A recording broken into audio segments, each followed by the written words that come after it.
యుద్ధం జరిగితే భారతదేశం ఎక్కువ నష్టపోతుంది అని పాకిస్తాన్ నాయకులు అన్నారు.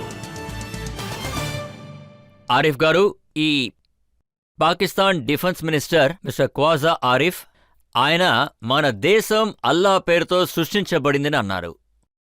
మనం అల్లాకి సేవకులం. భారతదేశ సైన్యం ఎంత బలంగా ఉన్నా సరే అల్లా మనల్ని కాపాడతారు అన్నారు. ఇస్లాం గురించి ఆయనకు ఏదైనా తెలిసి ఉంటే అల్లా ఈ లోకానికే దేవుడు. ఆయన ముస్లింకి మాత్రమే దేవుడు కాదు. అంటే ముస్లింలకే ఆయన రక్షణగా ఉండడం కాదు, ఆయన అందరినీ చూసుకోవాలి. సుహృదం సర్వభూతానాం గీతలో ఉంది, సృష్టిలో ప్రతి జీవి మనకు బంధువులే. ఖురాన్లో ఏముందంటే అతను చలించకపోతే ఒక్క ఆకు కూడా కదలదు. అల్లా సృష్టించిన దేశం విడిపోయినప్పుడు అల్లా ఎక్కడున్నాడో అసలు?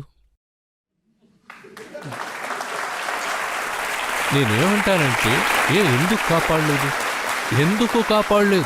ఎందుకు కాపాడలేదంటే నువ్వు అల్లాని తప్పుగా అర్థం చేసుకుంటున్నావు, అందువల్లే ఇదంతా జరిగింది అంట. ఒకవేళ నువ్వు అల్లాని సరైన క్రమంలో అర్థం చేసుకుంటే ఆయన ఖచ్చితంగా నిన్ను కాపాడతాడు. అక్కడున్న ప్రతి ఒక్కరూ ఇషాక్దార్, అక్కడ ఫారిన్ మినిస్టర్, ఆయన ఏమన్నారో వినండి. అల్లా మనల్ని అణువాయుధాల శక్తి దేశంగా మార్చారు, అల్లా పాకిస్తాన్ని మిసైల్ శక్తిగా మార్చారని చెప్తున్నారు. అదే అల్లా హిట్లర్కి భయంకరమైన శక్తినిచ్చాడు. ఆ తరువాత ఆ హిట్లర్ పరిస్థితి ఏమైందో మీకు తెలుసు కదా. ఇప్పుడు ఖురాన్లో ఉన్న విషయం ఏంటంటే ఏ ఒక్క దేశాన్నైనా విడదీయాలనుకుంటే దీనికి తప్పకుండా శిక్ష ఉంటుందని ఖురాన్లో ఎంతో క్లుప్తంగా వివరించబడి ఉంది.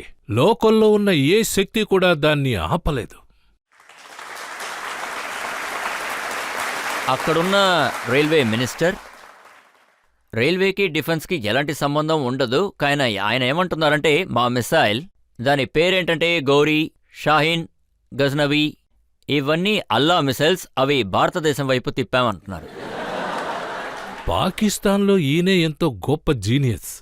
ఆయన చెప్పిన విధంగా ఈ గోరీ, గజ్నబీ ఆయన బంధువులా? ఇది నేననలేదు. ఆయన దేనిమీదైతే ఆధారపడి పనిచేశాడో దాని గురించే అదంతా జరిగింది. చెప్పాను కదా, ఆయన ఎంతో మేధావి, ఇంకా జీనియస్, భయంకరమైన పబ్లిక్ ఇంటెలెక్చువల్. ఆయన ప్రోగ్రాము అంటే యూట్యూబ్లో దాన్ని ప్రసారించడం జరిగింది. ఆయనే చెప్పాడు. ఆయన ఏమన్నాడు అంటే, పాపం అమాయకులు, అదేంటంటే అక్కడున్న పంజాబీలో వాళ్ళ పేర్లు చెప్పాడు. ఆ పేర్లన్నిటినీ ఆయన పేర్లుగా మార్చేశాడు. అంటే ఆ ప్రాంతంలో నువ్వు ఆ దేశంతో చేతులు కలుపుతా, అయితే ఆ ప్రాంతానికి నీకు ఏ సంబంధం ఉండదు. అలాగే రైల్వే మినిస్టర్ ఏమన్నారంటే మా దగ్గర 130 బాంబ్స్ ఉన్నాయి అని. లెక్కలు చూపించడానికది మంచి విషయమే, మంచి విషయం. ఒక దేశంలో రైల్వే మినిస్టర్కి ఎన్ని న్యూక్లియర్ బాంబ్స్ ఉన్నాయో తెలుస్తుందా?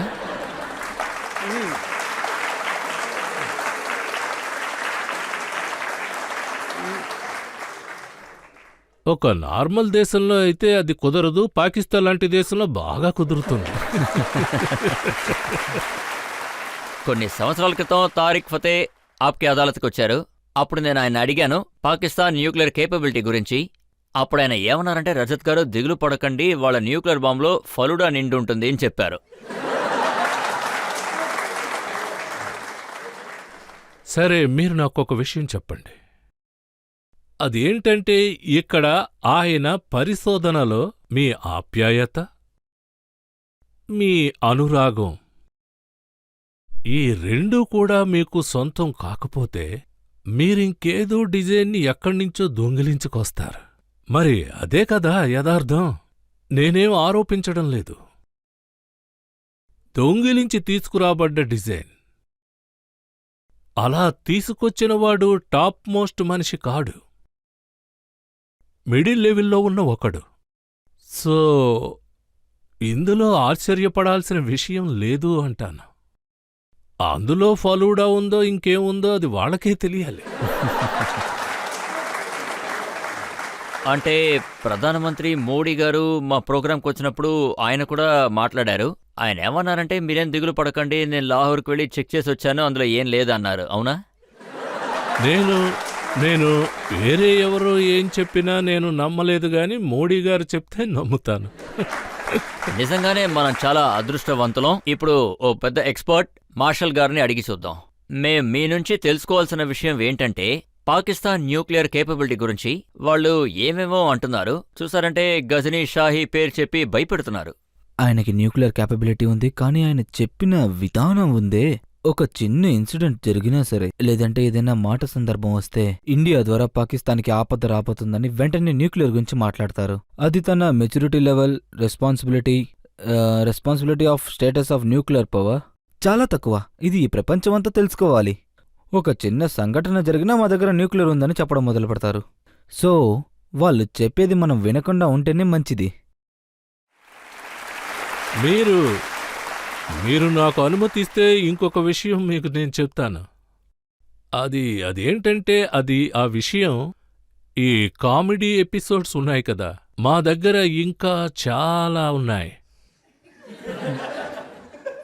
అదేంటంటే మర్యాదపూర్వకమైన జడ్జి గారు చాలా స్పష్టంగా చెప్పారు. అదేంటంటే వాళ్ళ నోట్లో ఒకే మాట ఉంటుంది, మా దగ్గర బాంబు ఉంది అని. ఇవాళ అతిపెద్ద సమస్య ఏంటంటే, భారతదేశం ఒక నిర్ణయం తీసుకుంది, వాళ్ళకి నీళ్లు ఇవ్వకూడదు అని. అటువైపు ఉన్న ప్రధానమంత్రి గారు ఏమన్నారంటే, నీళ్లు గనక ఆపేస్తే మేం యుద్ధాన్ని కూడా వెనకాడము అన్నారు. ఇందులో ఇంట్రెస్టింగ్ అయిన విషయం ఏంటంటే, బిలావల్ భుట్టో ఆవిడ సింధు నది అనేది సనాతనం చిహ్నం చెప్పారు.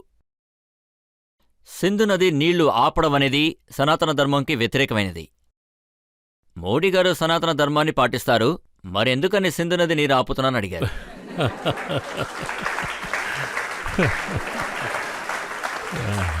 ఏది ఏవైనా ఇందులో ఒక విషయం ఉంది. అదేంటంటే ఇండియా యొక్క నాగరికత గురించి చెప్పారు, ఇండియా యొక్క లక్ష్యం ఏంటో చెప్పారు. అప్పుడైతే ఈ విషయం ఒప్పుకోవాలిగా. అదేంటంటే ఎవరి అభ్యంతరం ఉండకూడదనేది ఇందులో ఉన్న విషయం. ఇప్పుడు నేను మీకిక్కడ ఒక విషయం చెప్తా. నిజం చెప్పాలంటే ఇందులో ఏ సందేహం లేదు. అదేంటంటే ఇండియా యొక్క సాంప్రదాయం, అది మీరు సనాతన ధర్మం అనొచ్చు, కళాచార పారంపర్యం కూడా అనొచ్చు. అంటే శాంతి అహింస మార్గంలో వెళ్ళినట్టు, అందులో సందేహం లేదు. అయితే అహింసకి అర్థం ఏంటంటే పనికి మాలిన మూర్ఖత్వం అని. అయితే అహింసకు అర్థం ఇది కాదు. అదేంటంటే దౌర్జన్యం చేసే నాయకుడున్నాడు కదా, అయితే అహింసకు అర్థం ఇది కూడా కాదు. మనం ఆయుధాల్ని అసలు అది మీకు తెలిసే ఉంటుంది కదా. అంటే అహింసకు అర్థం ఆయుధాల్ని ఉపయోగించమని కాదు అంట. అహింస అనేది ఒక నిర్దిష్టమైన अहिंसा प्रतिष्ठायम तत्सन्निधे वैर त्यागा. అహింసే నెలకొని ఉన్న ప్రాంతంలో ఎవరి దగ్గర దౌర్జన్యం చెయ్యకూడదు అని అంటాను. చెడు ఆలోచన రాకూడదు, పగతో రగిలిపోకూడదు. ఇంకా ఒక వ్యక్తి ఇంకొకరిని హత్య చెయ్యాలని అనుకుంటే అతని దగ్గర ఆయుధం ఉంటే, ఇంకా ఆయనతో గొడవపడే ఆయుధం లాక్కుంటే ఇది అహింసకు మూలం అని అనొచ్చు. ఇది అహింసను ఎదిరించడం కాదు. మన సాంప్రదాయంలో ఏముందంటే अगरता चतुरो वेदो प्रश्ता सशरम धनु इदम ब्रह्मम इदम छात्रम शास्त्रादपि शस्त्रादपि. అదేంటంటే మనకు చెప్పదగినది, మనల్ని ఆహ్వానించదగినది, మన దగ్గర జ్ఞానం, ప్రేమ, విధేయత అన్నీ ఉంటాయంటున్నా. అవే మనకు ఎంతో అద్భుతమైన శక్తుల్నిస్తాయి. కాని అదే సమయంలో మీరు గనక చూస్తే దాని వెనుక ఆయుధాలతో శక్తుంటుంది. అదే మన పారంపర్య సంప్రదాయం, ఇంకా జీవితం. ఒకవేళ మనం మన యొక్క జీవితంలో ఏదైనా ధ్వంసం చెయ్యాలని ముందుకి వస్తే, అలా ఎవరొచ్చినా సరే మన దగ్గర చెప్పబడిందేంటంటే ముందుగా ప్రోటోకాల్ అనేది పాటించాలి అంట, వాళ్లని ఎదిరించడానికి. కాని అదే సమయంలో ఇంకొకరి శక్తిని కూడా గ్రహించాలి అంట. ప్రోటోకాల్ని పాటించలేకపోతే మన దగ్గర శక్తి అనేది ఖచ్చితంగా ఉండి తీరాలి అంటున్నాను. అది మనకు రక్షణాత్మకంగా ఉంటుంది, మనల్ని కాపాడుతుంది. ఇటువంటి ఒక రక్షణాత్మకమైన శక్తి మన దగ్గరుంది. అందువల్ల నేను చెప్పేది ఏంటంటే, భవిష్యత్తులో ఏదైనా తప్పు చేస్తే ఈరోజు మనకి ఏ విధమైన సహకారం ఉందో దాని ద్వారా మనకు ఒక రక్షణాత్మకమైన పరిస్థితి ఉంటుంది. మనకా శక్తి తప్పకుండా ఉందంట. తరువాత ఆరిఫ్ గారు, ఒక నిమిషం. ఎయిర్ చీఫ్ మార్షల్ గారిని అడుగుదాం. మన భద్రతా ఏర్పాట్లు ఎంతవరకు వచ్చాయి? అన్నీ సిద్ధంగానే ఉన్నాయి, వాళ్ళు అనుకోని దానికంటే ఎక్కువగానే ఉన్నాయి.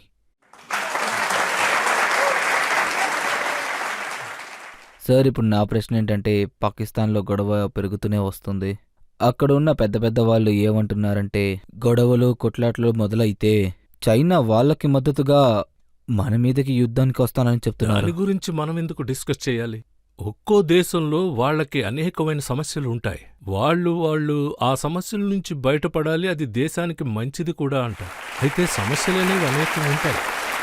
చూడండి, ఈ విషయం గురించి ఓవైసీ గారు చాలా చక్కగా చెప్పారు. ఆయన ఏమన్నారంటే, వీళ్ళు ఇస్లాం గురించి మాట్లాడుతున్నారు, కానీ వీళ్ళు చైనా సపోర్ట్ అడుగుతున్నారు. ఆ చైనానే ముస్లింలని పంది మాంసం తినిపిస్తోంది. ఓవైసీ సార్ ఆ విధంగా చెప్పారు అంటే అది ఆయన ఊరికే ఏం చెప్పలేదు, కానీ దానికన్నా ఎక్కువే చెప్పారు.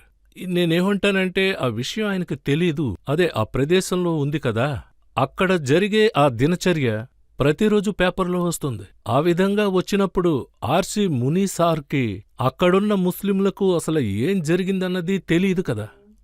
యాక్చువల్లీ ఆ ప్రాంతం ఎంతో సురక్షితం, అది వాళ్ళకి. యాక్చువల్లీ రిలీజియన్స్ అంటే అర్థం ఆ దేశం యొక్క నిర్ణయం అని. అంటే दर्द दिल के वास्ते पैदा किया इंसान को, वरना तात के लिए कुछ कम न थे करो में। ఇట్ల నుంచి వచ్చే గాలి దాన్ని శ్వాసిస్తుంది. ఇప్పుడు ఆ నొప్పి కలిగే అర్థం दिल बदस्त आवर के हज्जे अकबर अस्त, अज हजारा काबा यक दिल बेहतर अस्त, काबा बुनियादे खलीले आदर अस्त, दिल गुजरगाहे जलीले अकबर अस्त. అంటే హృదయంలో స్థానం ఉండాలి. ఇలా ప్రజల్ని చంపడం కాదు. రిలీజియన్ ఉద్దేశం ఏంటంటే ప్రజల మనస్సుల్లో ప్రేమను పెంచాలి. ఒక మనసులో స్థానం ఉందంటే అర్థం, ఒక్క మనసులో స్థానం సంపాదించడం అంటే 1000 సార్లు హజ్కు వెళ్లడం అని అర్థం.